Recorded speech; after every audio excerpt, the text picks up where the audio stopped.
여러분은 어떤 존재입니까? 나라고 하는 존재가 무엇이냐는 질문입니다. 생각해보면 이보다 더 중요한 질문은 없습니다. 이 질문에 대한 분명한 답이 있어야 한 생을 성공적으로 살아갈 수 있기 때문입니다. 지금까지 자기 자신이 어떤 존재냐 하는 것을 모르는 사람이 인생살이에서 성공한 예가 없습니다. 인류 역사를 통틀어서 자기 자신에 대한 정체성이 분명하지 않은 사람이 성공한 적은 단 한 번도 없습니다. 그러므로 나 자신이 하나님 앞에서 어떤 존재인가 하는 것을 아는 것이 얼마나 중요한지 모릅니다. 아무리 할 일이 많고 바빠도 먼저 이 질문에 대한 분명한 답이 있어야 한 생을 성공적으로 살아갈 수 있는 것입니다. 그러면 성경은 우리가 어떤 존재라고 말씀합니까? 여러 가지로 말씀합니다. 그러나 오늘의 본문 7절을 보면 우리를 가리켜서 질그릇이라고 말합니다. 인생은 질그릇이다. 너는 질그릇이다. 여러분, 이 말이 무슨 뜻입니까? 인생은 질그릇처럼 연약하다는 것입니다. 우리가 아는 대로 질그릇은 잘 깨집니다. 조금만 간수를 잘못해도 금이가 버리고 바싹 깨져버리는 것이 질그릇입니다. 우리 인생이 그렇다는 거예요. 실제로 우리 인생이 얼마나 연약합니까? 세계적인 문호 셰익스피어는 약한 자여 그대의 이름은 여자니라 라고 말했지만 여자만 약한 것이 아니죠. 남자도 한없이 약한 존재입니다. 지 아무리 힘을 자랑하고 건강을 자랑해도 인간처럼 연약한 존재가 없습니다. 하늘을 나는 새는 9일 동안 먹지 않고 살아갈 수가 있습니다. 개는 20일 동안이나 먹지 않고 견딜 수 있습니다. 거북이는 먹지 않고 500일을 버틸 수 있고 뱀은 먹지 않고 800일을 버틸 수 있습니다. 겨울잠을 자는 곰은 6개월을 먹지 않고도 넉넉히 살아갈 수가 있습니다. 그러나 사람은 단 일주일만 물을 마시지 못해도 살기가 힘듭니다. 심장마비가 왔을 때도 5분 내에 회복하지 아니하면 생명을 잃기 쉽습니다. 산소 공급 없이는 8분밖에 살 수가 없습니다.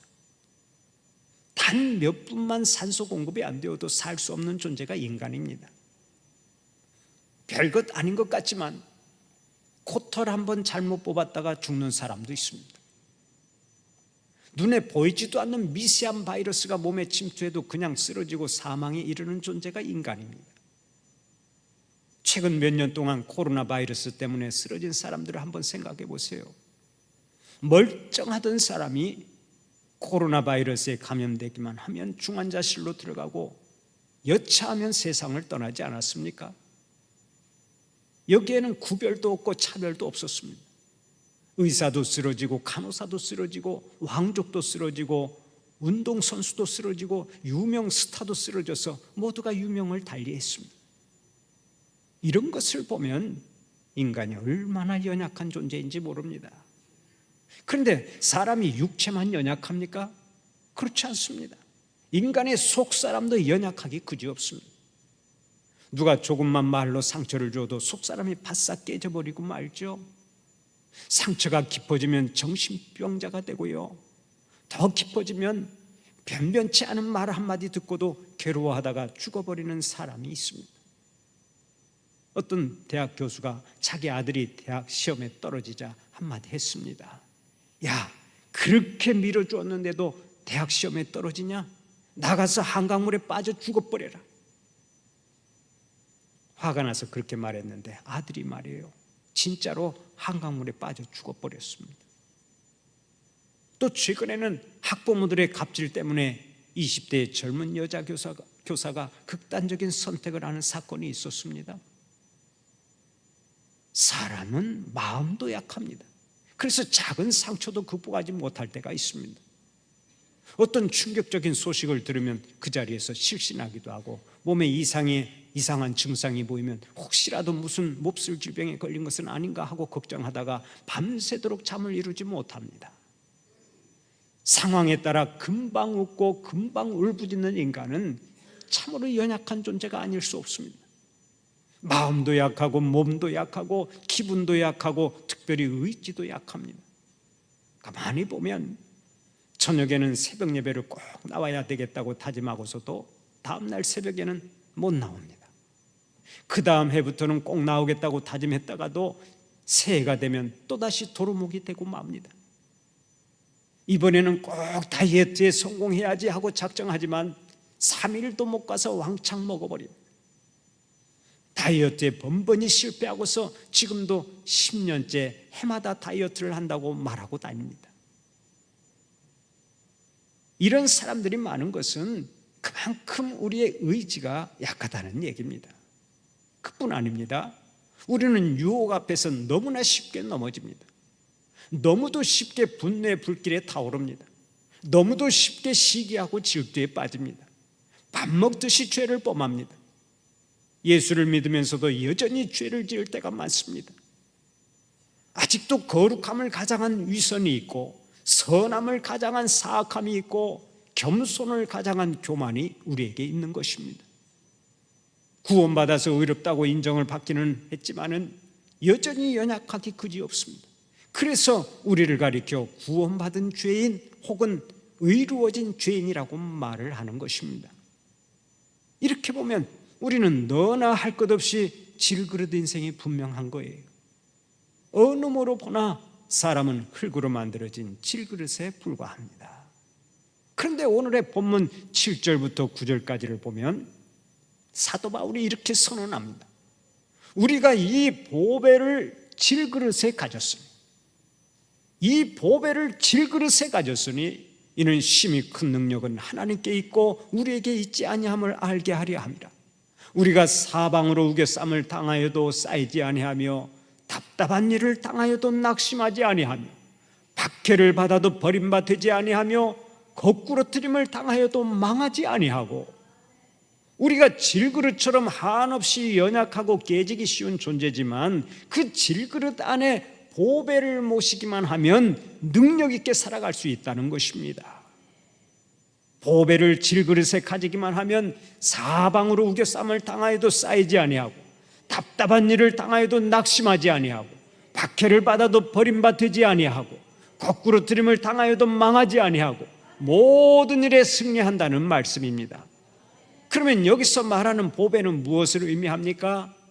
보배는 우리에게 영원한 생명을 주신 예수 그리스도를 의미합니다. 우리 안에 보배 되신 예수님이 계시기만 하면 모든 것을 이기고 능력 있게 살아갈 수 있다는 것입니다. 왜 그렇습니까?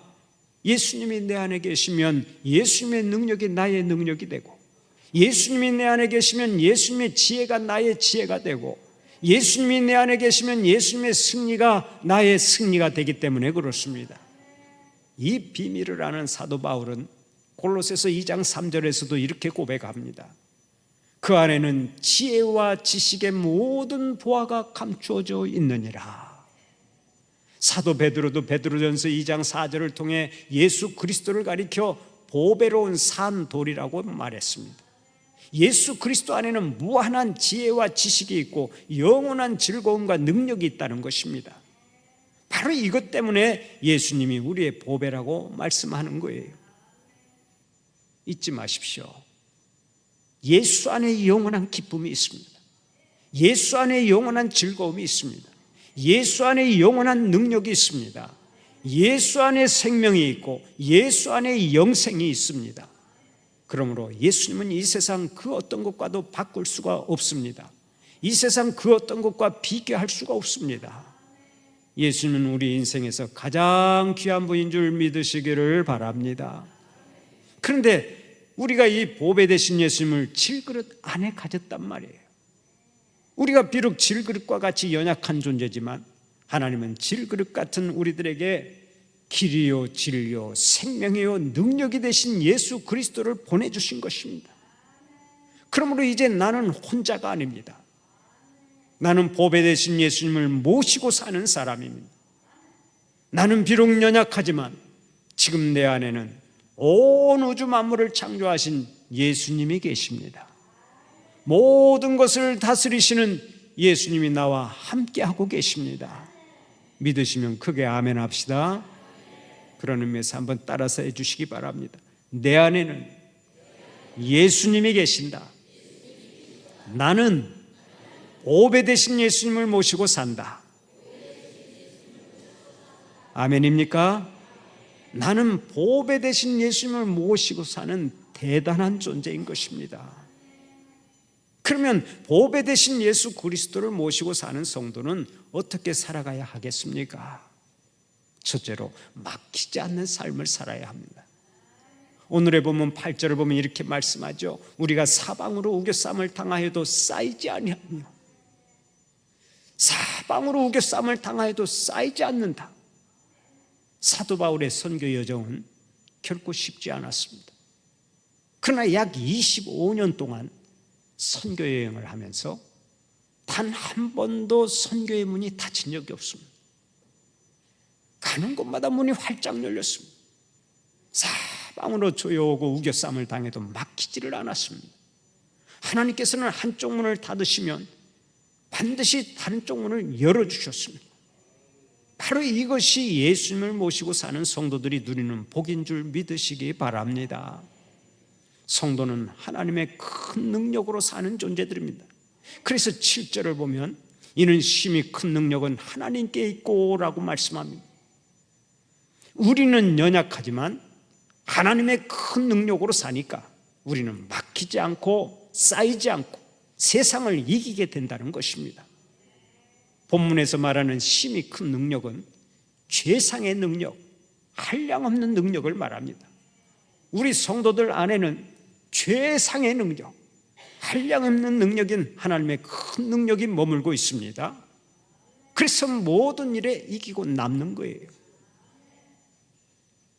여러분 오뚜기를 잘 아시죠? 오뚜기 발판에는 무거운 쇠뭉치가 들어있습니다. 그래서 아무리 넘어뜨려도 다시 일어나고 높은 데서 떨어뜨려도 다시 일어납니다. 발로 차도 일어나고 집어 던져도 다시 일어납니다. 바로 이것 때문에 오뚜기는 7.8개의 대명사가 되고 있습니다. 그런데 우리가 주님 모시고 주님의 능력을 힘입기만 하면 오뚜기 신앙인이 될 수 있습니다. 그래서 잠언 24장 16절을 보면 오늘 또 이렇게 말씀합니다. 대저 의인은 7번 넘어질지라도 다시 일어나려니와 악인은 재앙으로 말미암아 엎드러지느니라. 사랑하는 우리 성도들은 7번 넘어지고 8번 넘어져도 항상 다시 일어나는 은혜가 있기를 바랍니다. 사방이 막혀 있어도 쌓이지 않고 승리하는 자들이 되시기를 바랍니다. 어떤 집 아들이 대학 시험에 떨어져서 재수, 삼수, 사수를 거쳐 장수에 들어가게 되었습니다. 그래도 낙심하지 아니하고 7.8개 하며 계속 공부를 하는데 아들이 집에 들어와서 공부를 하면 집안 식구들이 초긴장 상태에 들어갔습니다. 식구들은 텔레비전도 못 보고 발자국 소리도 내지 못하고 심지어는 부부싸움도 못했습니다. 무엇보다 말 한마디 한마디를 삼가 조심했는데 그 아들 앞에서는 절대로 미끄러진다, 떨어진다라는 말을 입 밖에 내지 않았습니다. 무조건 붙었다 하고 말해야 했습니다. 예를 들어서 밥을 먹다가 젓가락이 떨어지면 아이고 젓가락이 바닥에 붙었네 하고 말을 하고, 아들이 책을 바닥에 떨어뜨리면 아이고 책이 바닥에 붙었네 하고 말했습니다. 절대 떨어졌다는 말을 하지 않았습니다. 심지어 엄마가 화장실에서 쭉 미끄러져 나자빠져도 아이고 엄마 엉덩이가 땅에 붙었네 하고 말했다는 것입니다. 우리는 보배 되신 예수님을 모시고 사니까 떨어져도 완전히 떨어지는 것이 아니고 자빠져도 완전히 자빠지는 것이 아닙니다. 우리는 주님의 능력을 힘입어서 반드시 일어나고 반드시 승리하게 되는 것입니다. 우리가 사는 모든 길목마다 항상 장애는 있습니다. 우리를 가로막는 것들이 있단 말이에요. 그러나 사방이 다 가로막혀 있다 해도 하늘은 항상 열려 있음을 믿으시기 바랍니다. 제가 어린 시절에 우물에 2번이나 빠져서 보아서 잘 아는데요, 제가 우물 속에 처박혀 보니까 다 막혀 있어도 하늘은 열려 있더라고요. 그래서 그 하늘로 기어 제가 나왔습니다. 그래서 살았다고요. 잘했죠? 사방이 다 막혀 있어도 하늘은 열려 있어요. 그래서 하늘을 보고 기어 나와서 살았단 말이에요. 오늘 사방에서 조여오고 사방이 다 막혀 있어도 하나님께서는 항상 피할 길을 열어주시는 것입니다. 우리가 예수를 잘 믿어도 때때로 환난이 찾아옵니다. 고난이 찾아옵니다. 경제적으로 어려움을 겪기도 합니다. 질병과 싸워야 하는 경우도 있습니다. 그러나 끝까지 하나님의 손을 붙잡고 하나님과 함께하기만 하면 하나님께서 다시 길을 열어주시고 회복시켜 주시는 줄 믿으시기를 바랍니다. 그러므로 내 인생이 사방으로 막혀 있다 할지라도 절대로 포기해서는 안 됩니다. 안 된다고 하는 결론을 내리면 안 됩니다. 하나님께서는 안 되는 것도 되게 하시고 없는 것도 있게 하시고 무에서 유를 창출하시는 분이십니다. 하나님께서 한 번 문을 닫으면 그 문을 열 사람이 없고 하나님께서 한 번 문을 여시면 그 누구도 문을 닫을 사람이 없습니다. 모든 주권이 우리 하나님께 있는 것입니다. 그래서 계시록 3장 7절 8절을 보면 오늘 또 이렇게 약속합니다.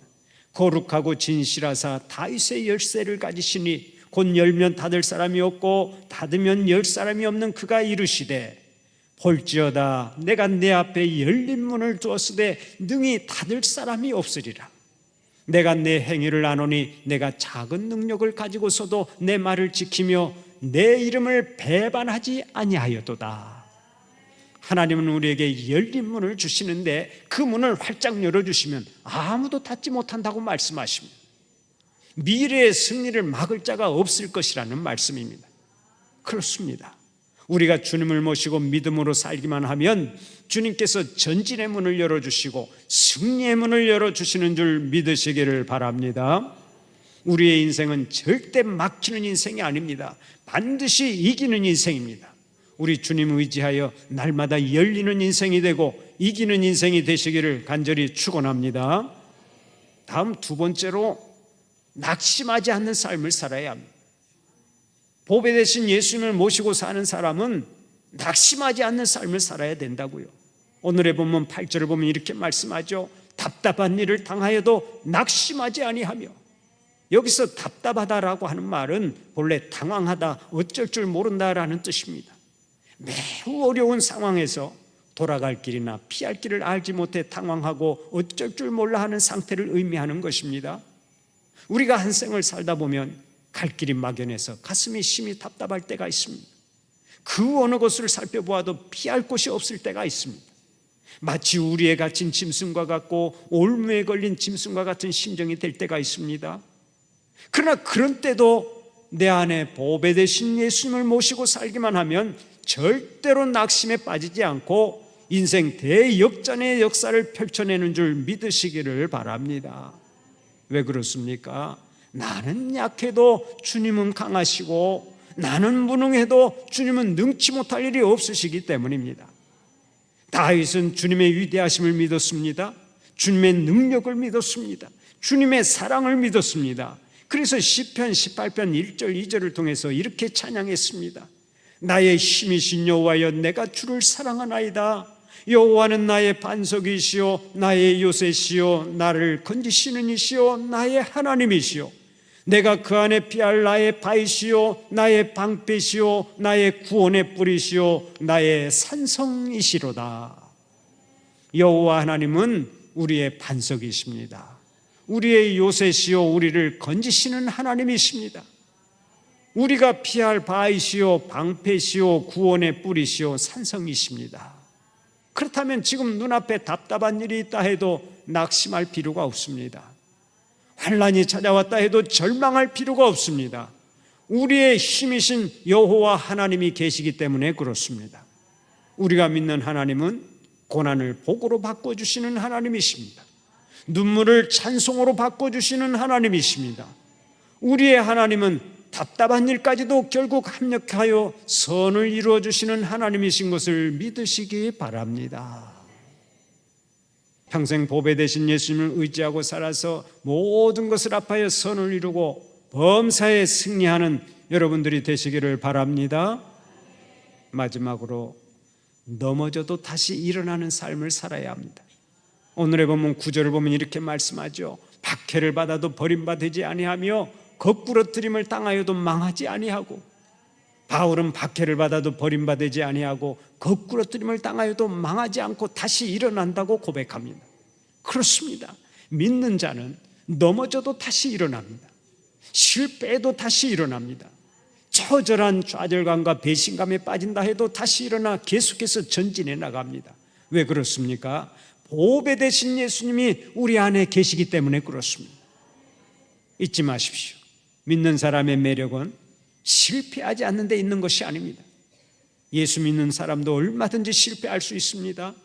목사도 실패할 때가 있고 장로도 실패할 때가 있고 집사, 권사, 성도들도 모두 다 실패할 때가 있습니다.